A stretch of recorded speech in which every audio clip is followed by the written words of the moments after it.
5, betul. Dah kepala nak tulang belakang jaga, pusingkan dia. Okey. Satu tangan 5 kali.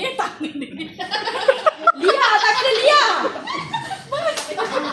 5 kali. 1, 2, 3, 4, 5. Dah keluar belum Ain? Dah keluar dah. Kenapa dia tak nangis lagi? Masih yang belum keluar lagi. Belum keluar lagi. Abang jangan seronok sangat, bang. Okay, bang, tolong bang. Come on, man.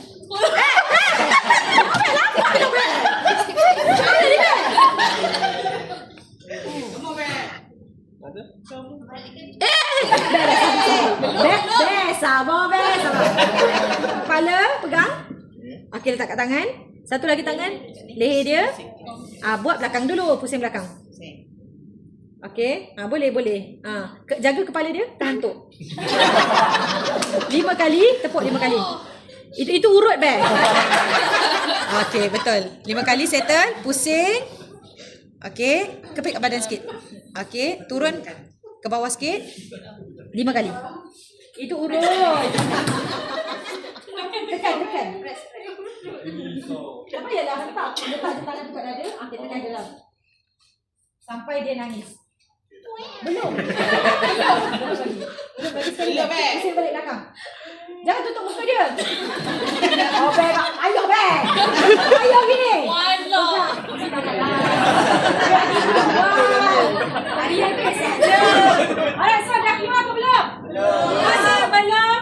Pergi belakang mangsa. Buka kaki dia. Masukkan kaki kita pasang kuda. Kuda bahasa Melayu. Bahasa Inggeris apa? Baik. Hos.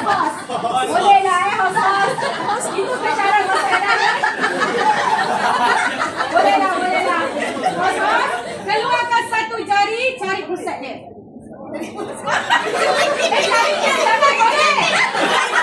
Cari je. Tanya, kena cekik ke? Saya pasien saya bantu. Ngandung ke? Tak payah. Abang tak payah. Yang seterusnya, pergi sebelah mangsa. Tahan dada dia. Tundukkan mangsa sedikit. Buat back blow 5 kali. 1, 2, 3.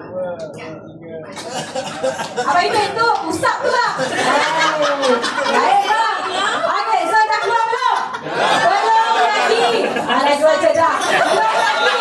Pergi dekat belakang dia. Pasang hos-hos. Buat penumbuk. Letak dia kat pusat dia.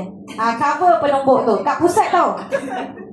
Kenapa kat pusat? Sebab area perut kita, area pusat tu ada muscle, diaphragm kat situ. So diaphragm yang bantu. Alright. So kalau dah ready, 5 kali abdominal thrust. 1, 2, 3. Yang tu lebih pada geli lah tu. Itu bukan tekan, itu geli-geli namanya.